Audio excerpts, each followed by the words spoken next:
Hello, and welcome to episode 5 of Talking Utter Slot. I'm Scott, And I'm a rather coffee Pedro. and this week we're going to be talking about what's caught our eye in the world of slot, unexpectedly getting cars for free, and whatever Pedro can remember he wants to talk about. I think it's got to do with tyres. Has it got to do with tyres? Well, no, you were trying to pin that on me, and okay, if you want me to talk about tires, I don't know a lot about tires, but if you want me to talk about tires, I'll have a go at tires. That's simply because the last time we video chatted, I happened to be in the process of rubbing my tires, which sounds dodgy. It does. There's no way around that one. No, it was particular. Well, let's see how we can last to look forward to later in the show. So, in terms of what caught our eye this week, Can I just interrupt and apologise to our dear listener, that sole person somewhere in Margate, not Simon probably, that I am getting over a cough. I will clear my throat at times. I will attempt to do it in a graceful manner off microphone, but that won't necessarily be easy. Over to you, Scott. he's suffering for your art. I mean, given I know you're not a rally fan, so you probably haven't been watching coverage of the Monte Carlo rally this weekend. Not wholly true, But, but go on. but Colin, who's the presenter on Dirtfish, had almost no voice at all, I think, on Friday. But he persevered through. Can't have been easy in the minus, whatever it was, 10, 11 that they were doing. But So there was a thread on Slot Forum, which I can't remember what my comment was, but it probably wasn't positive. And I did say something about, I feel I ought to watch a bit of WRC this Monte Carlo rally. And I forgot completely over the weekend, and then last night I did watch a bit. And Dirtfish, did you say? Dirtfish, yeah. He came up, and I started watching, and I realised partway through that it was just going to be about 8 minutes of him walking through the crowd, commenting on bonfires. Yes, they're not necessarily. The WRC official channel has got highlights which are like 2 or 3 minutes long, which if you want to see cars doing things, is definitely the way to do it.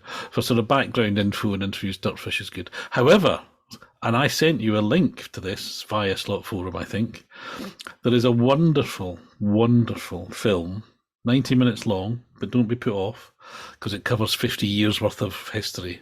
Beautifully edited, wonderful commentary, slightly quirky because it's English but translated from the German, and so there's a wonderful character to it, called The Evolution of Rallying. Which used to be only available as a disc or a VHS tape for older listeners. But you can now stream it for free on YouTube. So if anyone is listening who's interested in rallying or thinks, what is it about rallying that captures everybody's attention, then give Evolution of Rallying a go. It is the most wonderful motorsport video, one of my favourites. I watch it at least once a year. That was me writing it down. I will go and... Oh, you say you've already sent me a link? I sent you a link, but Evolution of Rallying. I'll send you another one, don't worry. Okay.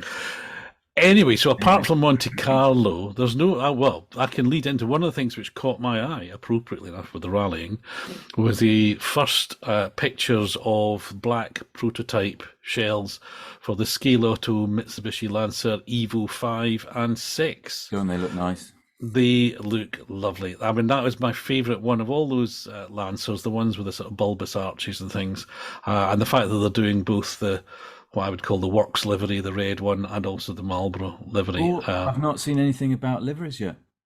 Well, those are the two. So I would say the classic red Mitsubishi livery with the grey and white stripes down the side, and I think later, chronology is not my strong point, but the sort of Marlboro livery with Tommy Mackinnon. So, but will Scaleauto actually do Marlboro? Well, they could just write Tommy, because for some of the rallies that was what was written on the car, and in a way, I quite like that. It looks. No, come on, let's man up and accept that fags were a thing. Not so much now, but indeed, and I'm with my collection of many fag-sponsored slot cars is huge, but no, I don't mind if it's an authentic, didn't have the word on it, then I don't mind too much. And I did see that announcement, those pictures. I get all my info for this sort of stuff through Instagram or Slot Car Passion. I don't know if it was on the latter, but I don't do Facebook. And I looked at the pictures and found myself thinking, what's the difference? I mean, I'm not a big rally fan at all. I do quite like the general Evo thing, but I do not know the difference between all the different designations. I looked at the photos and thought, where's the difference? Well, there's the bodywork differences between those two are, and this will probably upset the Evo fanatics. I mean, there's subtle bodywork differences between those two. I think in the reality, the difference was more mechanical in the cars. But Ah, interesting that okay. they're doing both bodies, and I presume the actual scale model will have pretty much the same underpinnings. Now, I have to say, I have only let me get this correct. I think I have two Scaleauto models, and I'm not sure. My internal jury is out on whether I think they're sort of not quite sideways, but equally not quite. Yeah, I'm not sure. I'm not sure about them. I think So this is that's a very good, not quite sideways, is a polite, and it's not damning. It's just a good observation. They're not quite as good as sideways. They use their own motor rather than relying on Maurizio's flat six. Um, I've got quite a few. We race their GTs down at Oxford, and I've got quite a few of them, and I love them to bits because they do, as a brand, they seem to choose slightly offbeat topics to model, and I think that's quite good. As runners, some of the early ones were good, but they just weren't built particularly well. I'm thinking of the Spiker in particular, of which I've had three, or I've got three at the moment, and one of them did disintegrate a bit, and now is held together with a lot of glue. I got the Pantera, which I love because it's a mean machine. So yeah, they're not quite sideways, but they're pretty good now. okay. Be careful, dear listener, if you think about buying an older one, because it might not be as durable as you want it to be. Well, it's interesting because, of course, in terms of rally cars, I'm speaking carefully in case I'm mentally trying to check. Have Scale Auto done rally cars before? Oh my God, yeah. I think Okay. rally is one of their things. It's Okay. pretty much their DNA, I would have said. I mean, they are Spanish, aren't they? I think they're Spanish. And rally, Spain and rally seems to go together quite a bit. So Okay. yeah. Oh, maybe it's just the ones I've got have all been circuit racers, so that's why as I say, my experience of them is fairly limited. Yeah. Well, I think my Pantera is a rally livery. I saw at Gaydon a few years back, many years back, because I think Pendle actually are the UK importer now. And they had in a display cabinet there a blue Pantera, which I absolutely desired immediately. And that's the one of the ones that they just never have released, which is annoying, but there you go. So I picked the Okay. yellow one, and my Pantera was also of an era where lots of nice little details, which aren't particularly well hot welded in place. So first accident and bits ping off left, right, and centre. So my Pantera is Oh. lighter than it ever when it was when it left the factory. Although quite a bit of glue is on it to balance the loss out. So But I was about to say tuning by accident, but yeah. literally, yes, sort of. Um, well, and then the next things that caught, there's a few things caught my eye. The slotted Ferrari 512M, which the red one, which got released last year. I think everybody has raved about, and it's a very beautiful one. I've Have you not got held one? one. I know I haven't got one, I haven't got but one. I've seen one in the flesh, and I look at it and think object of beauty, and then I think I don't want it. That's a well, curious one, isn't it? you may change your mind when you see the perhaps inevitable but highly desirable blue Sunoco livery, Well, I'm not going which to is lie. I put a pre-order in for that because I'm a devious sod, and I just thought, that'll go up in value. you speculating again, are you? I know, but my speculating history is not good, so I now predict that the Sunoco. Sunoco will not sell out and will not go up in value. You're getting a The- bit close. this is an audio clip you're going to live to regret. I might edit that down. It's like the man who said the Beatles will never amount to anything. Yeah, Oh, yeah. I think it will sell. I think it's highly desirable. I think it looks gorgeous. But I've already got that livery on an old Spirit one, and I kind of can't bring myself to buying another one. I say that Really? now. Yeah, I sort of think it's okay. So I'm sure there'll be other liveries of that. I'm one of those cars, but I'm sure there'll be other liveries of it. So. This is something I want to. I want you on the psychologist, psychiatrist's couch and ask you. So you won't buy if two brands make the same car, make the same livery, you won't buy a duplicate from another brand, even though it's another brand, and so therefore will have different dynamics. I'm not sure how to answer that question in the affirmative there. So yes, I will. So for example, even though I had the classic Scaletrix Yardley BRM, I instantly bought a Polycar Yardley You would, BRM. wouldn't you? Because they're not really comparable, are they? Exactly. Well, they're not really. And some might say, with a lot of justification, that the slotted Ferrari isn't going to be anything like the old Spirit Ferrari, but the Spirit Ferrari kind of runs on par with my many fly cars of that era, and I've already got it and all that sort of thing. So I think I will get that model, but in a different livery. That's So I'm waiting for that coming. My issue will be if I get the Sunoco one, not if it's pre-ordered, whether I run it or not, because I have a habit of also buying things that I think would go up in value or might be valuable, and just for the hell of it, running them because I don't know why. I mean, it makes other people's cars more valuable because I've taken one off the. And you want me on the psychiatrist ship by the Yeah, I know. There's a lot of issues going on. There is a lot of issues going on there. So I wanted to jump around again. Sorry. It's okay. I know you want us to be more disciplined, but the Spirit one, is that a Sidewinder? Pass. I can't remember. You've got too many cars. That's why you can't. No, I think you'll find you can never have too many cars. That's an there's a mathematical impossibility. I have a friend who says he with the most toys wins. Well, it's not a competition, and I'm not going to be buried with them in some sort of bizarre Tutankhamun-esque tomb. Well, hope not. But although to spend eternity playing with your toy cars, there are worse things to contemplate. Yeah, but no, I don't. Better things to do for eternity, but leave that one there. Wait till you get there. I think the I think you can always find another car, which is a nice thing. He's only coughing for effect. People don't give him any sympathy. My final thing, which caught my eye, which I think might not. Well, I definitely won't buy one, but I think it's an interesting thing, and I'll tell you why I think it's.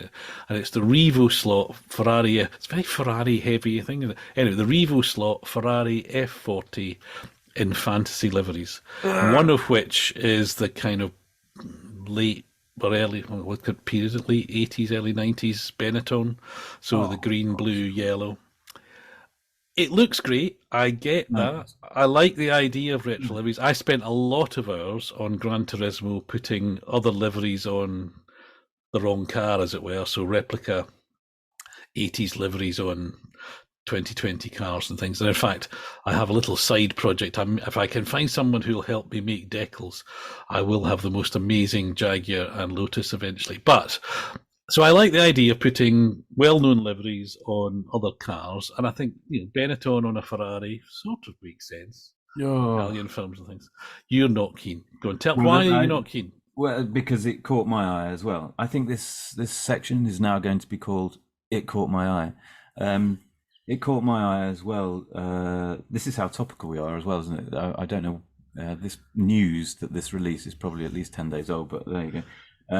Blame my cough, dear listener, because I cancelled this recording earlier.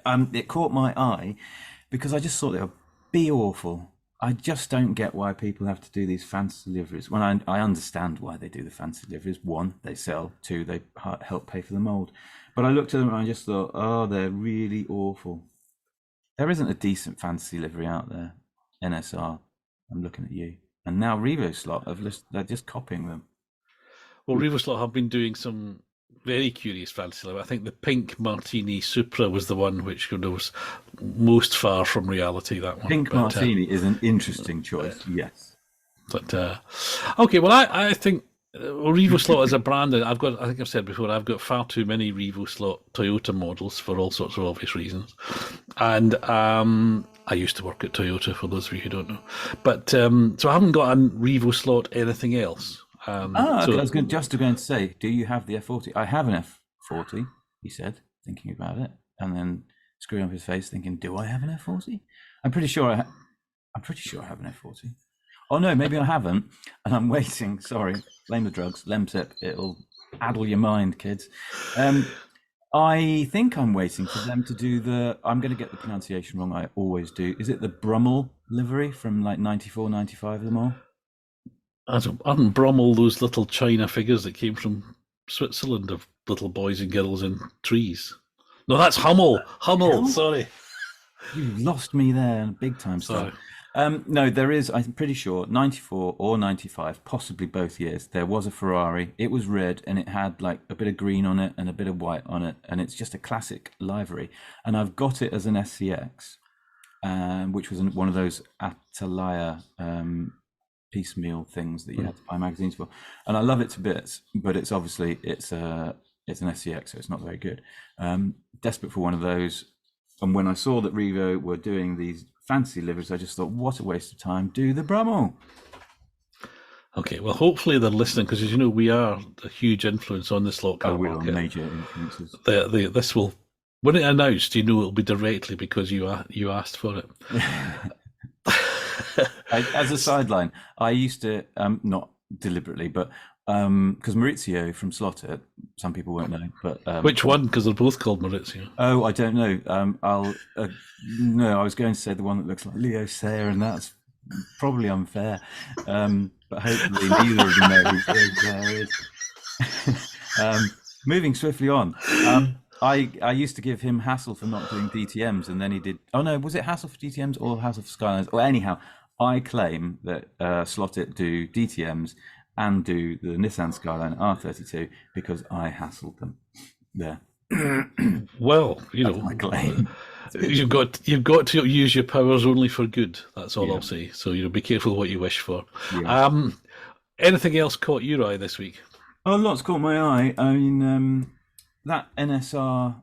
Well, I don't know what they call that F1 thing they have, which offends my eye every time I see it. But I saw they were doing a JPS Senna one, and I immediately started going, "Oh, you're going to get a legal letter for that one." And then I read somewhere that it's officially licensed helmet. It has a Senna license for the Senna helmet, which quite surprised me because that must be quite expensive. Well, we don't.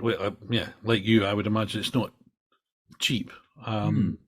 Double downs on the question why the Scaleauto ones don't have it, but maybe we'll find out quietly someday. But hang on. Weren't you telling me in a conversation or possibly a podcast that you were happy that one of the Williams cars has an authentic helmet on it? So both Williams cars, so the PK and the Mansell ones, have got right. suitably decorated helmets, but the Senna Lotuses don't. And therefore are more noticeable for that fact. And you mentioned NSR have got it. So there must have been a reason, and we can only assume the reason. Now maybe someone else has got an exclusive for slot car use, and that may be what's precluding, but don't know. Interesting. Having said all of that, of all the helmets to replicate with a shaky hand and a paintbrush, Senna's is probably the easiest one because it's just a couple of stripes. So, whereas I wouldn't like to try and do PK or Mansell with my my shaky hands. But anyway, I had a go at doing Alonso for a Monoposto livery that I did of the Alpine, and I'm quite happy with the end result. But I doff my hat to people who can paint, who can carefully paint crash helmets 1/32. I don't think that's particularly small for good painting, but there are some very good examples out there. I immediately thinking of driver number 8 on Slot Forum, who makes the effort to put a decent, real accurate helmet on all his Porsche drivers, and I can't. Yeah, I think it's a good thing. I mean, I used to badly paint my old Formula One car helmets. I found out in the source of all of this, and looking for some decals for a Senna helmet, that there's a company that you can buy their products through, Electric Dreams in America, for the mere price of $15, which is what, 12 quid, something like that. Pre-decorated, very nice driver helmets. including I think I've seen that. I Senna. thought they were coming out of Mexico. Don't know why that would be the case. Well, the only place I can find listing to sell them is Electric Dreams. Other retailers are available. And have But you I actually guess, bought one? well, no, because by the time you ship it over here, it's the price of a car, basically. And, I think And I hate to say it, but 12 quid for a crash helmet also is quite extreme. But then I believe I have seen them, and I think they are quite fine pieces of work. they're very nice. But you would pay, what, 8-9 quid for a sheet of decals to do a re-livery? Okay, you can get decals to do drivers' helmets? No, I'm saying, but you said Okay. 12 for for a Yeah. pre-decorated helmet, 12 quid. That sounds okay, given that you'd spend, 2/3 of that on some decals to put Marlboro on the side of a car that doesn't see it. You obviously don't crash as much as me, Scott, because I would pay 12 quid and then 12 quid in postage. I would glue it on the car, and then first corner I'd have an incident, and ping, there would go 12 quid's worth of crash helmet under a radiator somewhere, never to be seen again. This is one of the reasons I don't race very much. Okay, good stuff. So, Did you mention? You mentioned the 512, but did you mention I saw something about a new paint job, 2 new paint jobs on the 412. It's a Polycar, and it's not slotted. it is And I Polycar, thought yes. the green one looks very nice. It is that David Piper cars in that lovely green Kyalami. colour. They're all. I don't know why. This is weird. I should be on the psychiatrist chair. But as soon as you put a car out that raced at Kyalami, or simply has, well, it will have the name Kyalami in it because it raced at Kyalami. I don't know why, but that like tickles my taste buds, and I think, oh, that's even more exotic. Well, because it's on the southern hemisphere, or I don't know. But I like watching. It must be coming up soon. There's an enduro down there that they do, and John Watson commentates, and he's priceless. I love John Watson. But I saw the green Piper Atwood. Is it? I think. It is Piper Atwood. Yeah, and I already have a red one, and I'm a bit against red Ferraris, which is kind of awkward. So I could see me trying to pick that one up because they go like stink. In our class of classic sports cars, they're quite good, and a green one would just be different. It would be different. I've got a number of the old Scaleauto ones, which I really like, and I don't think I've got a green one though. So perversely, given what we were talking about with the Sunoco livery, because I haven't got a green P4, as I want to call them, 412P, that might encourage me to buy that one. Did Scaleauto do one? Yes. It was quite a dark. God awful mould and not particularly accurate. That's a very prejudicial comment. Well, it was of its time, in fairness, but it was also. It looks like a Ferrari, So I think you've got to. How much do you want? No, I think they're nice models. You do have a bit of a penchant for the old, like what I would call 70s, 80s Scaleautos, don't you? I'm not judging you, just commenting. Being a judgmental way.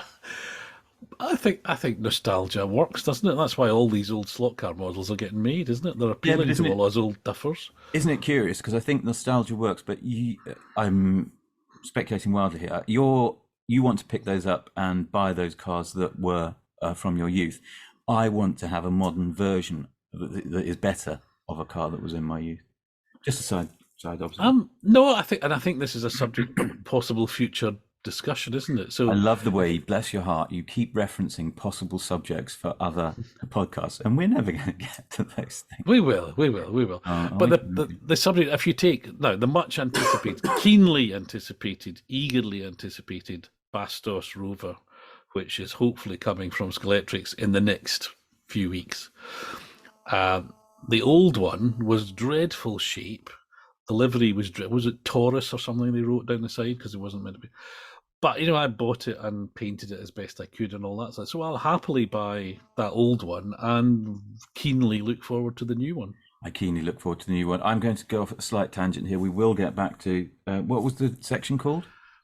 What caught your eye? What? What's new? What caught your eye? Yeah. Geez, we're You coined it. old You duffers coined it. talking about toys who You can't coined remember it. the last 5 minutes of I was their own going to say, conversation. which is pretty bad since it was you that came up with the name. Well, that's yeah. Um, Anyhow, other things that caught my eye. Was I going to say that? I can't remember. The other thing, something I feel that is worthy of note, is the Scaleauto ETC Jag. Someone, me, I've already got mine.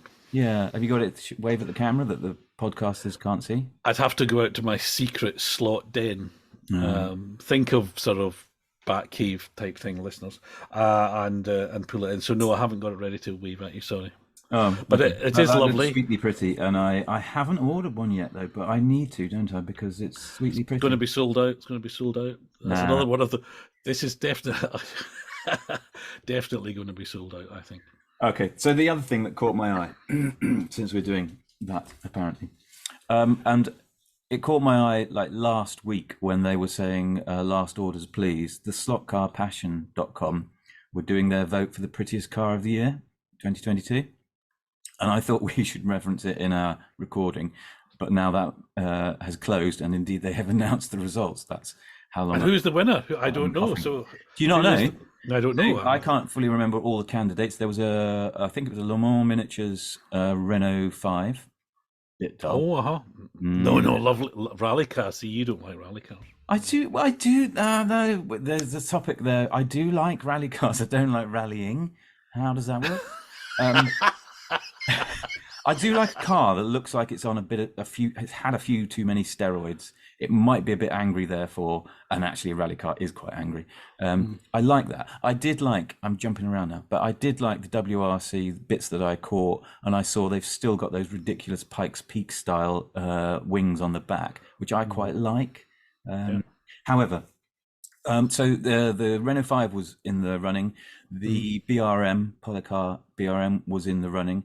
Another car that I've forgotten was in the running, and also the SRC. What do you call it? You'd know, TSSS 050505. TS050. Yeah. I think the other car you've forgotten was the slotted Ferrari 512M. Oh yeah, that was it. How could I have forgotten? Jesus, I am going to go and see the clock. Okay, so And the winner. who do you think won? Which would you have voted for? The BRM. Snap. I did vote for the BRM, so I was slightly disappointed to find that I believe it was in third place. Yeah. The winner, the 512 didn't win. No. Yeah, the Renault 5 won. Wow. I'm lying. Your Toyota won, yeah. Okay. The Toyota one. Yeah, which is a very pretty car. I acknowledge it's a very pretty car. I just don't really go a whole bomb on these new LMP type things. Although saying that, I did watch a YouTube video of what do they call it? The Roar of Daytona or something? The Daytona, the testing thing. And I looked at it and I thought, well, actually, they're all looking quite varied. I think there was a period where they all looked very much jelly molds to me, to my eyes. But now there's quite a lot of difference. And the BMW is mad, but at least it's got the kidney grille in a reasonable kind of shape. Yes, but SUV thing. But also, did you see that at night the kidney grille lights up? I did not see that. I didn't finish watching the vid. Which is, I think, that elevates it from to, that's cool. There'll be a certain New Zealander, I think he's New Zealander, oh God, maybe he's Australian, no, I'm pretty sure he's New Zealander, on Slot Forum who loves putting lights in things, and he'll have a go at doing that, because I think he's trying to put lights in the Bentley grille. He'll have a hell of a job putting a thin light, 1/32 pin light round a kidney grille, but I look forward to that. I think he'll have a hell of a job getting it on the Conti. He may well have abandoned that. So yeah, that's the one that won. Do you have one of those? You must have one of those. What? The SRC. I do. I have one, and I'm not really sure what I'm going to do with it. Is the honest answer. So I can Scotland run it. I did that briefly once, and I put it back in its lovely box. I tried it once, and I didn't like it. For those of you who've never bought an SRC car, a modern SRC car, SRC2 or whatever that's you, really? Yeah. The packaging is a joy. Oh no.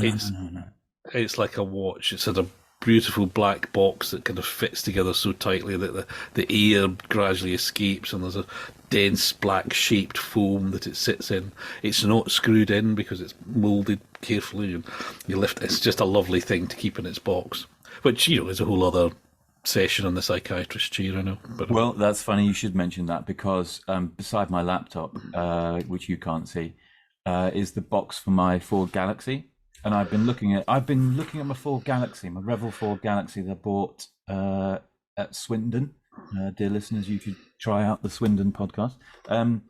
The box is a thing of beauty. The car is a thing of beauty, but the box is really, you can hear it falling apart. is that it breaking before our ears? There's something loose in the box. I don't know what that is. But the box, when it's got some integrity, is a beautiful thing. But I just, I get wound up about boxes. But all this stuff should just be coming in plain cardboard boxes. And don't waste money doing all this. Just waste money on the car itself, please. Well, I think no, I do. I think that presentation thing, although we might all like to think we're above being influenced by it, I think when something comes in a nice box, in a nice package, it undoubtedly influences how we feel, how special the thing is. Even if you then take it out the box and use it, it still has the baseline specialness is a little bit higher. We should get a psychiatrist onto the podcast, shouldn't we? No, we should be psychiatrists. Actually, maybe that's an offer. We could offer slot car psychiatry. Oh no, slot car psychology. That sounds like that song. I'll put a link in the description. Yeah, don't sing. Well, I think we should. We should move on. Not least of all because we're probably going to get sued if we carry on. One of the things I wanted to talk about is psychology. Frontier psychology. Okay. I will put a link if I remember. Thank you. I got a car for free this week. Oh yeah, we can talk about that. We're running out of time, but you crack on. Well, it's a jolly nice story, I think, not least because I got a car for free. But someone who I first met 30 odd years ago, because he worked for Ford and I worked for, at the time, Austin Rover. And if you don't know what Austin Rover was, Google it. Yeah, younger listeners, Google Austin Rover. And we would find ourselves meeting on rallies up and down the land. And anyway, sort of stayed in touch over the years of career, etc., and Facebook things. And very unexpectedly, he contacted me to say he had a slot car in his loft. Nobody seemed interested in it, but he couldn't bring himself to put it in the bin. Would I like it? Obvious answer is yes, please. Right. Send it through. And it arrived last week, and it's a Martini liveried Colin McRae Ford Focus WRC car. Now, whose brand was it? Did you say? Scaleauto. Oh, okay. And it's, I think, having consulted the big book of slot cars, it looks like it was the club car from the early 90s, somewhere along the line. And it needs some wing mirrors, don't they always? And it could do with the decals on the side, the number decals being replaced, but I've got some of those. So I was delighted. I took it apart, put some lube on the axles and things, and took the magnet out, and away it went. Tyres aren't the stickiest, but it drifts around the corners beautifully. So next time I'm having one of my famous too many cars slot rallies on my own, I'll have a new entry for that one. So it was and the fact that it was good, I'm glad he said I couldn't bring myself to put it in the bin, because it now feels even more special. It's sort of, adopt a slot car. Every now and then through the club's contact page, we get someone say, I've got this old thing, I've got this set, I've got some track, I've got whatever. Is anyone interested? And quite frequently, I think they have a feeling that they might be worth something, and then John has to say, no, I'm sorry, that's not worth it. That's not worth bobbins, but thanks for the offer. It's quite sweet. That's quite a nice livery, I believe, on that Focus. It's it's not the most accurate of models in terms of shape, but it's it looks like a Focus, and the livery is nice. And I've got a few others. And Martini. Are there any ugly Martini liveries? Discuss. Only the pink ones from Riva Slot. True. I should have said that. Are there any ugly real Martini liveries? Yep. But so I think it's good. I'm not a great McRae fan. I think he is shall we say, a flawed character. But so that doesn't really bother me. But the car itself is nice. Aren't a lot of them at the top of the tree flawed characters discussed? Don't worry. Yeah. Let's not go there while we're on air now. The other thing that I'm not sure we've got time for this now. Well engineered, Peter. Well engineered. What? Running out of time before we talk about it. Yeah, maybe I'll save my. It's not urgent. I'll save my powder on that one. I was going to say to you that you mentioned something, and the name has just sprung into my head. You mentioned something about decals, wanting some made. There is a dude on Slot Forum who goes by the name of Wraith, I believe, CNC Design or something. He will do very nice decals for you. Well, funny you should mention that, because that caught my eye only minutes before we started talking, because somebody was looking for decals for an early Group C Jag. Oh, okay. And that is one of my projects, I hope. So, but I'll drop him a line. Hang on, are you looking? Somebody else was looking for decals. Somebody else was looking, and somebody suggested CNC decals contact. So yeah, that's twice in the space of 2 hours I've heard them. So that's a good recommendation. I've had some from him, and they're very, very good. And he's a very patient man, and he actually sourced some for me as well, which was very good of him. So even better. Yeah, I'm out of stuff, I would say. Okay. Well, that's fine. We're probably running out of time. So anyway, that brings us to a close. Thank you for listening this far, if you have. I was going to say, what have we got planned for episode 6? Well, we've got a number of things that we're talking about doing, but we're not sure which one. We've got plans, but we're not sure we're ready to share them yet. If you get any ideas, let us know. But otherwise, we'll find something. Don't worry. And whatever we do, hopefully it'll be fun. So, thank you for listening. If you've enjoyed it, consider subscribing on whatever platform you're on, because it's always fun to be able to talk, to know who we're talking to. And until the next time, goodbye. Cheerio. Hopefully I'll have a few more lemsips for the next one. Who's recording this? You. I hope.